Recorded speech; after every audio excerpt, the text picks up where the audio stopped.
What's up, Taiwan? I'm Ethan Liu with 10 minutes of news from here in Taiwan and around the world. A report by Taiwan's Weather Administration says the country's average temperature has been rising faster than the global average for the last 3 decades. The study gathered information from 13 weather stations around Taiwan.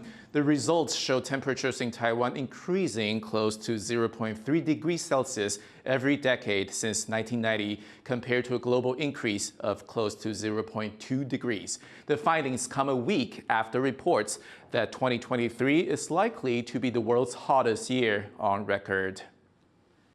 Taipei has weathered the year's first wave of winter smog. Local reports say the air pollution was brought by northeasterly winds from China. To find out more about air pollution in Taiwan, our reporter Laura Stewart spoke to Yu Zhiyuan from the Environment Ministry's Department of Monitoring and Information. She began by asking him what causes the winter smog in Taiwan's capital city.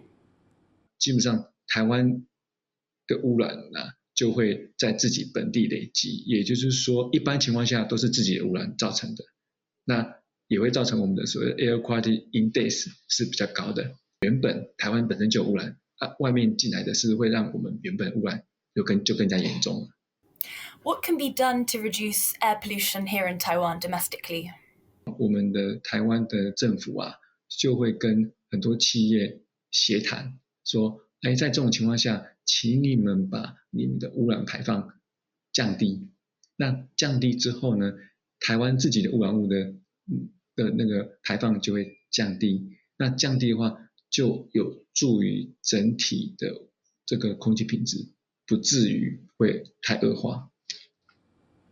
And that was Yu Zhiyuan from Taiwan's Environment Ministry speaking to our reporter Laura Stewart.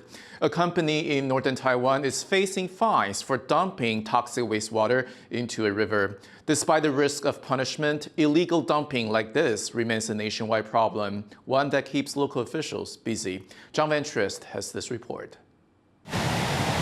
The nauseating smell from the river was what tipped off people that something wasn't right.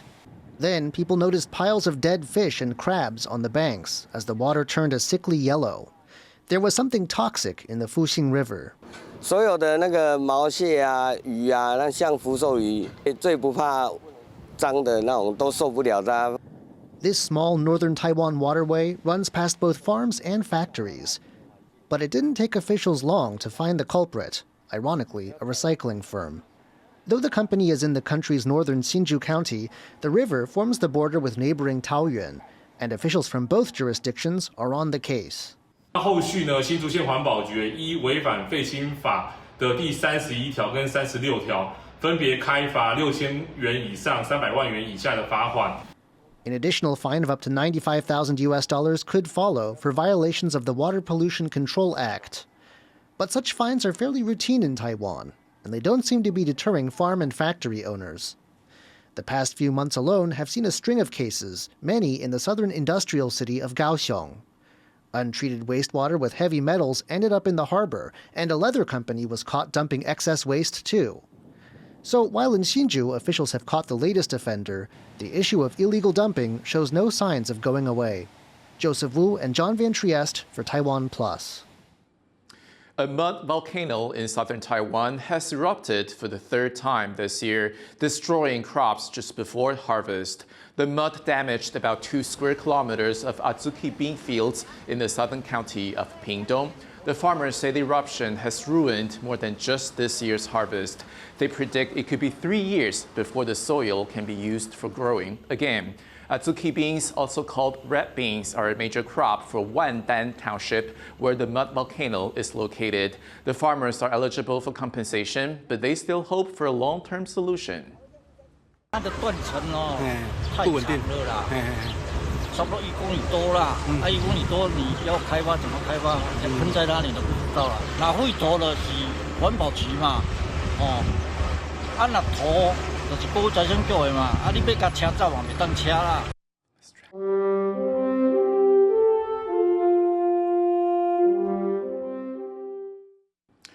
One film is leading this year's Golden Horse Awards with 9 nominations. It tells the story of one of Malaysia's most infamous tragedies through traditional Chinese opera. Our reporter Reese Ayers jumps into Snow in Midsummer.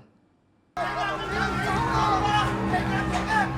May 13th, 1969, one of the most pivotal moments in modern Malaysian history unfolded on the streets of Kuala Lumpur. It was a bloody riot that left hundreds dead and the country in a state of emergency. The event, known today as the May 13 incident, lives on in the minds of many Malaysians, including film director Chong Keat-un. 我从小就其实都听到513事件，尤其我的奶奶小时候她都会说，如果你不回家的话呢，513会杀掉你。